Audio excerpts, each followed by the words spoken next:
Morning mga bossing. Nandito na naman ako sa Pinugay oh. Service ako dito kay sir. Yung mixer ng haloblakan. Ayan si boss oh. Pangalan mo sir? Bari. Shoutout kay boss Barry oh. Yan. Itong isang mixer niya mga boss. Itong isa ni-rewind ko ito. Hinatid ko lang ngayon. Tapos ito namang isa. Papalitan ko lang ng bearing. Binaklas ko muna. Ito yung mga bearing niya oh. Malaki. 6308 saka 6203. Palitan ko ng bearing mga bossing. Kasi ko na. Laki na ruta oh.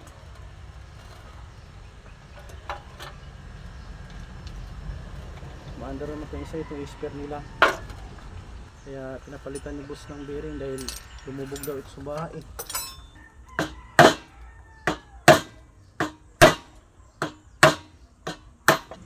Yung pulley niya oh.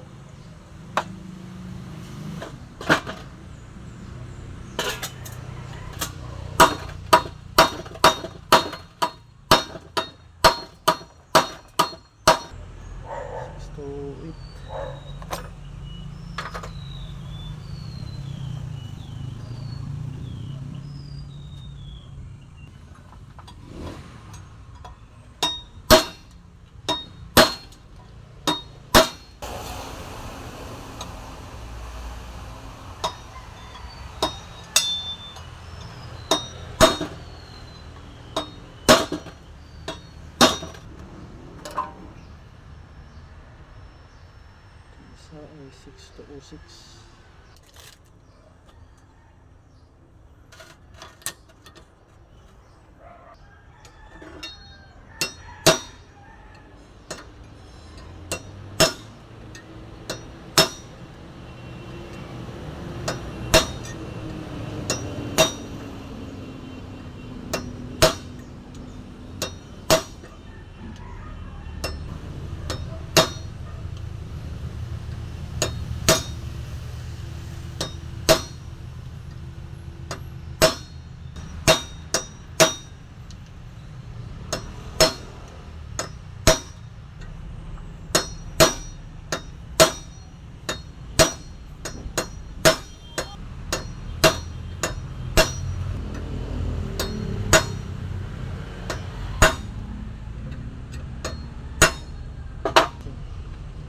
Kapitan ko na ng bearing.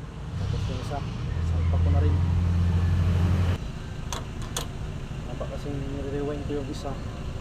Ginagamit mo na lang natin pang samantala kahit maingay.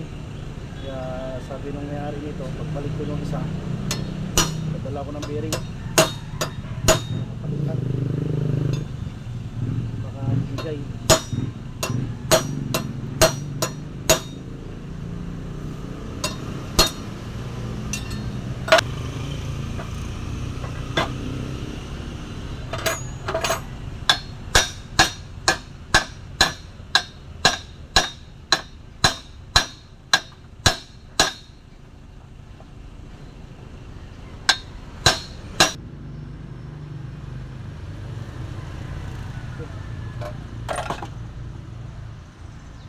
Ito na to.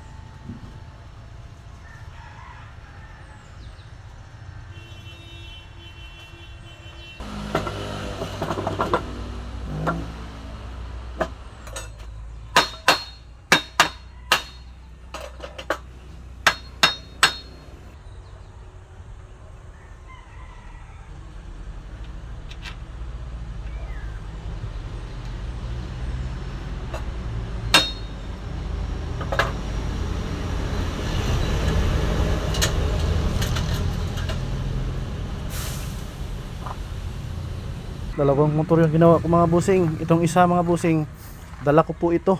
Nirewind ko po ito sa shop. Yung linggo ko po kinuha. Kaya ang ginamit ni sir pang samantala, ito munang maingay yung bearing. Pinaklas ko na po. Tapos pinalitan ko ng pong bearing itong isa. Ito yung bearing niya, malaki. You know, laki ng bearing. Yung size po ng bearing nito ay 6308. Tapos 6206 tong isa. Ito yung isa, okay na to. Titestingin ko na lang po to. Ito na to mga isa mga bossing oh. Tahimik na po. Ito kasing isa maingay eh. Kaya pinalitan ko ng bearing po ito ngayon. Itong isa, ito na po yung bagong dala ko. Pinabit ko na po. mga gawa dito ni sir. Dito ako sa may Pinugay, sa may Rizal, sa may Risa po, sa may Baras Rizal po. Ayan. I-service muna ako nito ngayong Friday umaga. Matatapos na ako dito, saglit lang to. Ayan. Itong isa, asimbolin ko na lang po itong isa. Tapos ito po ay reserba na lang nila doon sa para sa isang mixer. Kaso tinabi na lang muna nila to dahil isa lang po yung gumagawa dito dahil medyo maliit lang yung kanilang displayhan ng mga hollow block na gawa nila. Yan. Ito po magiging reserba na lang. Pero okay na rin po ito. Pinilitan ko na po ito ng bearing. Asimbolin ko po muna. Tapos na ako na mag-service mga busing. Ikabit ko na lahat. Turnover ko na doon sa tauhan ni boss kasi wala siya, nandoon siya sa hardware. Gcash na lang yung